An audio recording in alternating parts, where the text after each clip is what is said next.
Unidad 1. Historia del estudio de la lengua.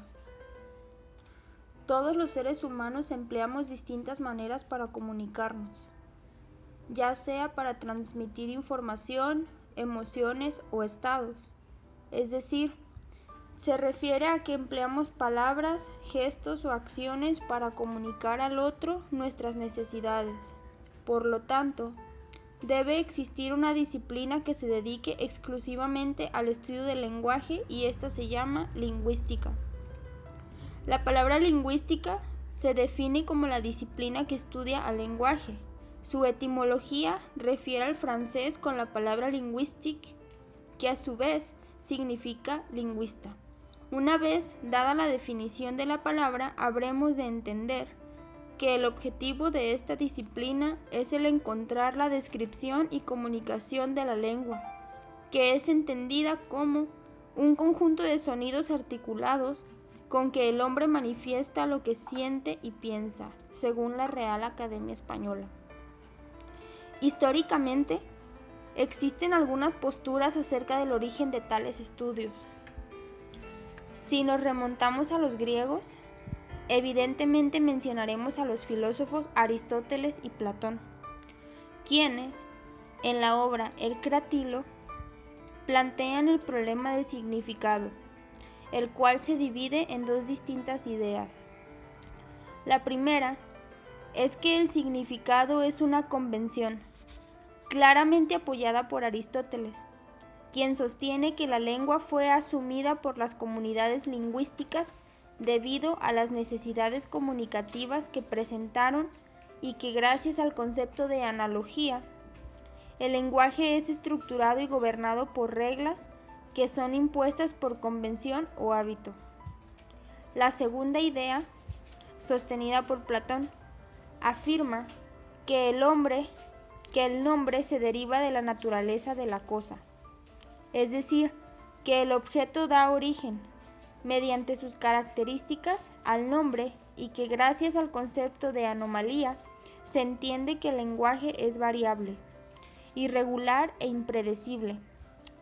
Como la naturaleza nunca tiene irregularidades, por ende el lenguaje proviene de allí. Los romanos, por su parte, sufrieron de grandes influencias griegas y se les atribuye que, debido a la expansión del imperio durante la hegemonía romana, estos fueron víctimas de una colonización cultural. Esto quiere decir que, en la parte oriental del Imperio Romano se generó una traducción masiva de textos romanos al latín, y fue así como el latín pasó a ser bautizada como la lengua del imperio. El amigo de Cicerón, Marco Terencio Varrón, en su obra De Lingua Latina, propone que la lengua parte de un número limitado de palabras que se refieren a cosas reales, y que éstas dan origen a nuevas palabras ya sea por modificación fonética o de significado. A él se le atribuye el inicio del estudio de la formación de palabras, mediante dos procesos muy básicos, la flexión y la derivación. Finalmente, Dante Alighieri, el poeta italiano, escribió De Vulgari Eloquentia, obra en la cual propone su postura ante el origen del lenguaje mediante alusiones a personajes fundamentales de la religión católica, tales como Adán y Eva, y al mismo tiempo desarrolla el mito de la Torre de Babel o mito de la Torre de la Confusión debido a la cólera de Dios. Unidad 2. Ferdinand de Saussure. Referente importante de la lingüística es Ferdinand de Saussure, teórico suizo, quien es considerado el padre de la gramática estructural o de la lingüística moderna.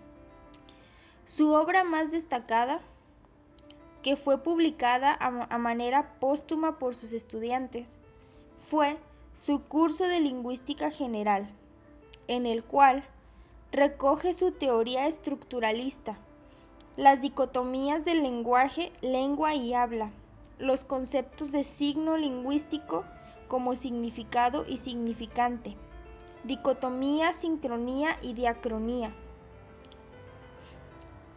y la dicotomía de lingüística interna y lingüística externa. A inicios del siglo XX, el estructuralismo, inicios de la lingüística moderna. Después, continuaron con los estudios de los hechos del lenguaje y con las distintas corrientes. El habla es un acto individual que conlleva voluntad e inteligencia. Además, la lingüística podrá ser sincrónica o diacrónica en función del tiempo. Como la lengua es un sistema que existe en mente de los hablantes, debemos efectuar el estudio de sus elementos y de sus relaciones en una determinada época. Nunca debemos mezclar épocas distintas, puesto que las relaciones y elementos cambian, como sabemos con el correr. Finalmente, los conceptos que se le atribuyen son los de significado y significante. Son el concepto como una imagen acústica y el significante como una representación, un recuerdo. Corrientes lingüísticas. Desde la antigüedad, diversos personajes se han dado a la tarea de abordar los estudios del lenguaje desde sus propias perspectivas. Ejemplo de algunas de ellas son las siguientes. En la antigüedad, como ya se mencionó, con eruditos como Platón y Aristóteles. En la Edad Media, apogeo del latín como única lengua de la cultura y a partir de Boecio. En el siglo VI, la gramática, la lógica y la retórica formarán parte del trivium medieval, que constituyeron una de las disciplinas imprescindibles en la formación de los hombres letrados. La primera gramática del español. La gramática de Antonio de Nebrija en 1492. El comparatismo. Lingüística a cargo del estudio de la comparación y el establecimiento de familias y la búsqueda de las familias primitivas.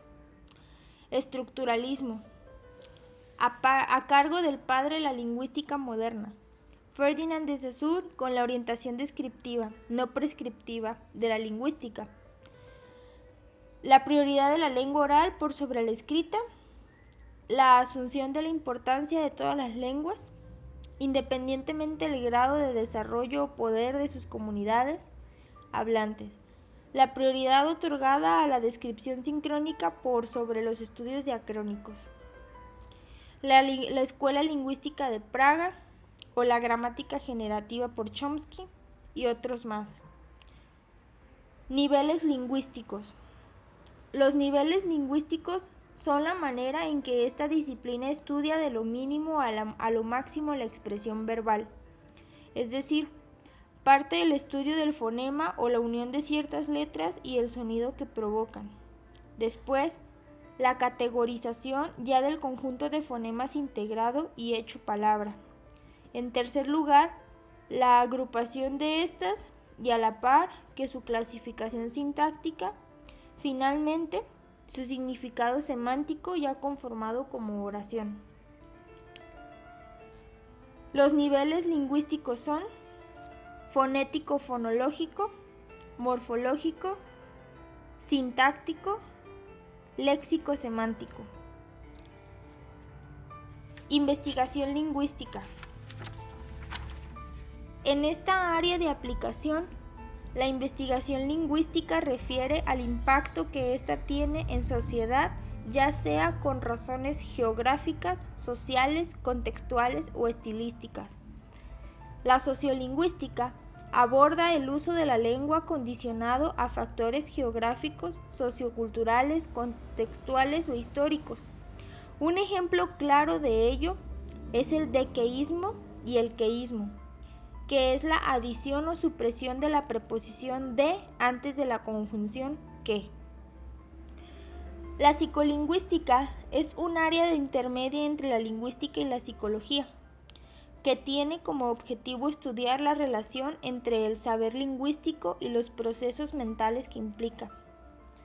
Los campos fundamentales que estudia esta rama son el estatus y estructura del conocimiento lingüístico, la adquisición de la lengua en niños y por último, el aprendizaje de segundas lenguas en adultos.